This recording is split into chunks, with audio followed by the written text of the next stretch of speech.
BBC বাংলার অধিবেশন প্রবাহতে আপনাদের স্বাগত। আজ আপনাদের সাথে লন্ডন স্টুডিও থেকে আছি মানসী বড়ুয়া, আর ঢাকায় আমার সাথে থাকছেন আকবর হোসেন। জানিয়ে দেব এই মুহূর্তে হাতে পাওয়া সর্বশেষ গুরুত্বপূর্ণ আপডেট আন্তর্জাতিক সংবাদ। শুরুতেই থাকছে যুক্তরাষ্ট্রের চেয়ে কৌশলগতভাবে সুবিধাজনক অবস্থানে ইরান। আল জাজিরার বিশ্লেষণে এমন খবর সামনে এসেছে। কৌশলগত পরামর্শক প্রতিষ্ঠান দ্য কিলোয়েন গ্রুপের চেয়ারম্যান হারলান উলম্যান বলেছেন, হরমুজ প্রণালীর উপর ইরানের প্রভাব যুক্তরাষ্ট্রকে কৌশলগতভাবে কঠিন এক অবস্থার মধ্যে ফেলেছে। সাবেক মার্কিন নৌ কর্মকর্তা আল জাজিরাকে বলেন, একেবারে শুরু থেকে এটা অস্পষ্ট ছিল যে এই সংঘাতে যুক্তরাষ্ট্রের প্রকৃত লক্ষ্য কী ছিল। অনেকেই প্রশ্ন করেছেন, ইরান যুদ্ধ থেকে যুক্তরাষ্ট্র আসলে কি অর্জন করতে চেয়েছিল। এবারে জানাবো খামেনি হত্যার প্রতিশোধের তালিকায় ট্রাম্প এবং ইউরোপের শীর্ষ নেতারা। ইরানের সাবেক সর্বোচ্চ নেতা আলী খামেনির হত্যাকাণ্ডের প্রতিশোধ নেওয়ার ঘোষণা ঘিরে দেশটির একটি গণমাধ্যম ১৩ জন বিদেশি নেতাকে সম্ভাব্য লক্ষ্যবস্তু হিসেবে উল্লেখ করে তাদের ছবি প্রকাশ করেছে। প্রকাশিত তালিকায় যুক্তরাষ্ট্রের প্রেসিডেন্ট ডোনাল্ড ট্রাম্প সহ ইউরোপের বেশ কয়েকজন নেতার ছবিও রয়েছে। জানাবো ওমানে থাকা মার্কিন নাগরিকদের প্রতি সতর্কবার্তা দিল যুক্তরাষ্ট্র। ওমানের দুকুম এবং মুসান্দামে অবস্থানরত মার্কিন নাগরিকদের নিরাপদ স্থানে অবস্থান করবার পরামর্শ দিয়েছে দেশটিতে থাকা যুক্তরাষ্ট্রের দূতাবাস। এক প্রতিবেদনে দূতাবাসের বরাতে এ তথ্য জানিয়েছে আল জাজিরা। জানিয়ে দেব ইসরায়েলিদের হাতে মার্কিন আইন প্রণেতা আটক, কি করবেন ডোনাল্ড ট্রাম্প। অধিকৃত পশ্চিম তীর সফরের সময় সশস্ত্র ও অবৈধ ইসরায়েলি ইহুদি বসতি স্থাপনাকারীদের হাতে সদলবলে আটক হবার তথ্য জানিয়েছেন মার্কিন কংগ্রেসের প্রতিনিধি পরিষদের সদস্য রো খান্না। গত শনিবার তিনি এ ঘটনার কথা উল্লেখ করে একে দখলদারিত্বের অধীনে ফিলিস্তিনিদের প্রতিদিনের কঠোর বাস্তবতার এক নির্মম চিত্র বলে বর্ণনা করেন। এদিকে কুখ্যাত ইসরায়েলপন্থী মার্কিন সিনেটরের আকস্মিক মৃত্যু নিয়ে যা জানা গেল। ইসরায়েলপন্থী মার্কিন সিনেটর লিন্ডসে গ্রাহাম ৭১ বছর বয়সে মারা গেছে। রোববার তার কার্যালয় থেকে দেওয়া এক বিবৃতিতে জানানো হয়, সংক্ষিপ্ত এবং আকস্মিক অসুস্থতার পর স্থানীয় সময় শনিবার সন্ধ্যায় শেষ নিঃশ্বাস ত্যাগ করেছেন তিনি। এবং সর্বশেষ জানাবো ইরানের ড্রোন হামলার বিরল প্রতিবাদ ওমানের, রাষ্ট্রদূত তলব। ওমানের ভূখণ্ডে ড্রোন হামলার ঘটনায় ইরানের রাষ্ট্রদূতকে তলব করেছে ওমান। এ সময় রাষ্ট্রদূতের কাছে আনুষ্ঠানিক প্রতিবাদ জানায় দেশটির সরকার। চলমান যুদ্ধ পরিস্থিতিতে এবারই প্রথম কোনো ইরানি রাষ্ট্রদূতকে তলব করল দেশটি। এতক্ষণ শুনছিলেন সংবাদ শিরোনাম, এবার থাকছে পুরো সংবাদ। প্রিয় দর্শক, অনুরোধ থাকবে এই ভিডিওতে একটি লাইক দিন, কমেন্টস করে জানিয়ে দিন এই ভিডিওটি আপনি কোন জেলা থেকে দেখছেন এবং শুনছেন।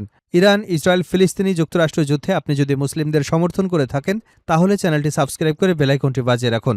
আর এই ভিডিও সম্পর্কে আপনি আপনার মূল্যবান মতামতটি কমেন্ট বক্সে জানিয়ে দিন। যুক্তরাষ্ট্রের চেয়ে কৌশলগতভাবে সুবিধাজনক অবস্থানে ইরান।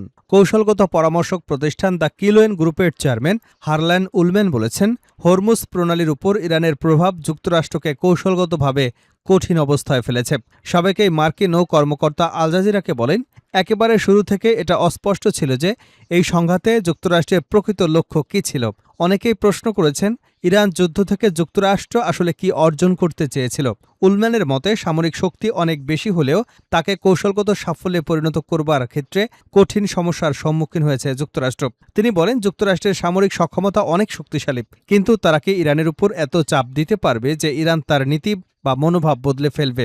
আমার মনে হয় সেটা সম্ভব নয়। তিনি আরও বলেন, এই পরিস্থিতিতে কৌশলগতভাবে ইরানই তুলনামূলকভাবে ভালো অবস্থানে রয়েছে, কারণ ইরানকে শুধু এটুকু বলতে হবে যে আমরা হরমুজ প্রণালী বন্ধ করে দেব, আমরা উপসাগরীয় অঞ্চলের প্রতিবেশী দেশগুলোর উপর হামলা চালাব। এতেই যুক্তরাষ্ট্রের উপর বড় ধরনের চাপ তৈরি হবে। তার মতে অন্যদিকে যুক্তরাষ্ট্রের হাতে মূলত আকাশ পথে হামলা চালানো ছাড়া তেমন কোনো কার্যকর উপায় নেই, কিন্তু এতে এমন কোনো ফল পাওয়া যাচ্ছে না যা দুপক্ষের কারোর জন্যই ভালো। উলম্যান সতর্ক করে বলেন, এই সংঘাত একটি বৃহত্তর আঞ্চলিক যুদ্ধে রূপ নেবার ঝুঁকি রয়েছে। তার মতে বিশ্ব অর্থনীতি এবং পরিস্থিতি সামাল দিতে প্রস্তুত নয়। তিনি বলেন, বিশ্বে ব্যবহৃত মোট জ্বালানির প্রায় ২০% হরমুজ প্রণালী দিয়ে পরিবহন করা হয়। যদি এ পথ একদিন, এক সপ্তাহ বা এক মাস বা আরও দীর্ঘ সময়ের জন্য বন্ধ হয়ে যায় তাহলে পুরো বিশ্বের অর্থনীতির উপর ভয়াবহ প্রভাব পড়বে। খামেনি হত্যার প্রতিশোধের তালিকায় ট্রাম্প এবং ইউরোপের শীর্ষ নেতারা। ইরানের সাবেক সর্বোচ্চ নেতা আলী খামেনির হত্যাকাণ্ডের প্রতিশোধ নেওয়ার ঘোষণা ঘিরে দেশটির একটি গণমাধ্যম ১৩ জন বিদেশি নেতাকে সম্ভাব্য লক্ষ্যবস্তু হিসেবে উল্লেখ করে তাদের ছবি প্রকাশ করেছে। প্রকাশিত তালিকায় যুক্তরাষ্ট্রের প্রেসিডেন্ট ডোনাল্ড ট্রাম্প সহ ইউরোপের কয়েকজন শীর্ষ নেতার ছবিও রয়েছে। এদিকে ইরানের বর্তমান সর্বোচ্চ নেতা মোস্তফা খামেনি বাবার হত্যার প্রতিশোধ নেওয়ার অঙ্গীকার পুনর্ব্যক্ত করেছেন। ঠিক এমন প্রেক্ষাপটেই রক্ষণশীল অবস্থানের জন্য পরিচিত ইরানি সংবাদ মাধ্যম হামশাহরি তাদের অনলাইন সংস্করণে ওই ইনফোগ্রাফিক প্রকাশ করেছে। শনিবার দেওয়া এক বিবৃতিতে মোস্তফা খামেনি বলেন, প্রতিশোধ নেওয়া ইরানি জাতির দৃঢ় সংকল্প এবং তা বাস্তবায়ন করা হবে। তিনি আরও দাবি করেন, তালিকাভুক্ত ব্যক্তিরা স্বাভাবিক মৃত্যুবরণ করতে পারবেন না, যদিও বিবৃতি তিনি কারো নামে সরাসরি উল্লেখ করেনি। পরে শনিবার গভীর রাতে হামশাহরির ওয়েবসাইটে ওই বিবৃতির সঙ্গে ১৩ জন বিদেশি নেতার ছবি সংবলিত একটি ইনফোগ্রাফিক প্রকাশ করা হয়। তবে এটি ইরানের শীর্ষ নেতৃত্বের আনুষ্ঠানিক অনুমোদন পেয়েছে কিনা সে বিষয়ে কোনো তথ্য পাওয়া যায়নি, যদিও সংবাদ মাধ্যমটি তেহরানের ক্ষমতাসীন মহলের ঘনিষ্ঠ বলেই পরিচিত।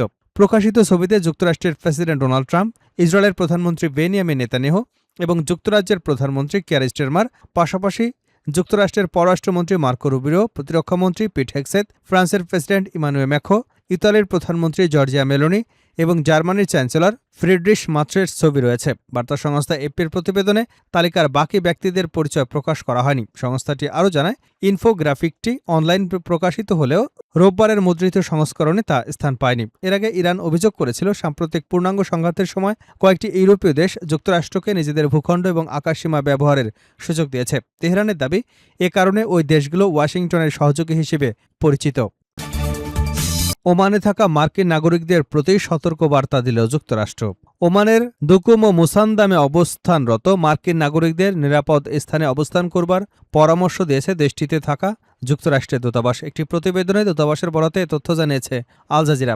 প্রকাশিত সতর্কবার্তায় দূতাবাস বলছে, সাম্প্রতিক তৎপরতার কারণে দুকুম বা মুসান্দামে অবস্থান করলে নাগরিকদের সম্ভব হলে নিজ নিজ বাসা, হোটেল বা অন্য কোনো নিরাপদ ভবনের ভেতরে থাকুন এবং জানালার কাছ থেকে দূরে থাকুন। দূতাবাস আরও জানিয়েছে, মধ্যপ্রাচ্যের পরিস্থিতি তারা নিবিড়ভাবে পর্যবেক্ষণ করছে এবং পরিস্থিতি অনুযায়ী নিয়মিত হালনাগাদ তথ্য দেওয়া হবে, যাতে মার্কিন নাগরিকরা নিজেদের নিরাপত্তার বিষয়ে প্রয়োজনীয় সিদ্ধান্ত নিতে পারে।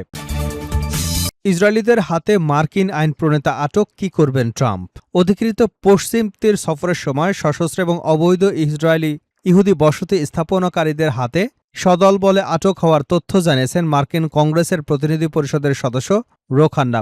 গত শনিবার তিনি এ ঘটনার কথা উল্লেখ করে একে দখলদারিত্বের অধীনে ফিলিস্তিনিদের প্রতিনিধিদের কঠোর বাস্তবতার এক নির্মম চিত্র বলে বর্ণনা করেন। ফিলিস্তিনি গ্রাম তুরমুস আয়া রয়টার্সকে দেওয়া এক সাক্ষাৎকারে ক্যালিফোর্নিয়ার এই ডেমোক্রেটিক নেতা বলেন, ঘটনাটি ঘটে যখন তার প্রতিনিধি দলটি অধিকৃত পশ্চিম তীরের দক্ষিণাঞ্চলের খিরবেত জানুতা নামক একটি ফিলিস্তিনি গ্রাম পরিদর্শনে গিয়েছিল। ক্রমাগত বসতি স্থাপনকারীদের হামলার মুখে ওই গ্রামের বাসিন্দারা আগেই জোরপূর্বক বাস্তুচ্যুত হতে বাধ্য হয়েছেন।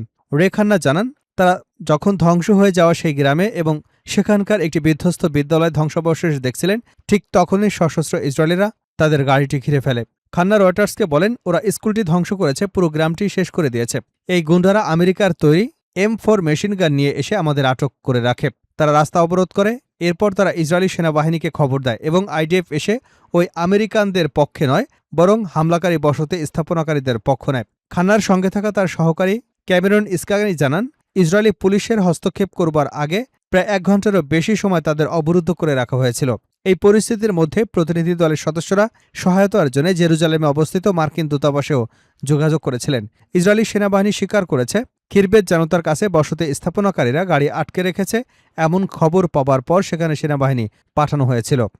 রয়টার্সের বরাতে জানা যায়, সেনাবাহিনীর এক বিবৃতিতে বলেছে, সেনা ও পুলিশ সদস্যরা ঘটনাস্থলে গিয়ে বসতি স্থাপনাকারীদের সরিয়ে দেয় এবং মার্কিন প্রতিনিধি দলটিকে তাদের গন্তব্যে যাওয়ার সুযোগ করে দেয়। তবে এ বিষয়ে ইসরায়েলি পুলিশ এবং জেরুজালেমের মার্কিন দূতাবাস তাৎক্ষণিকভাবে কোনো মন্তব্য করতে রাজি হয়নি।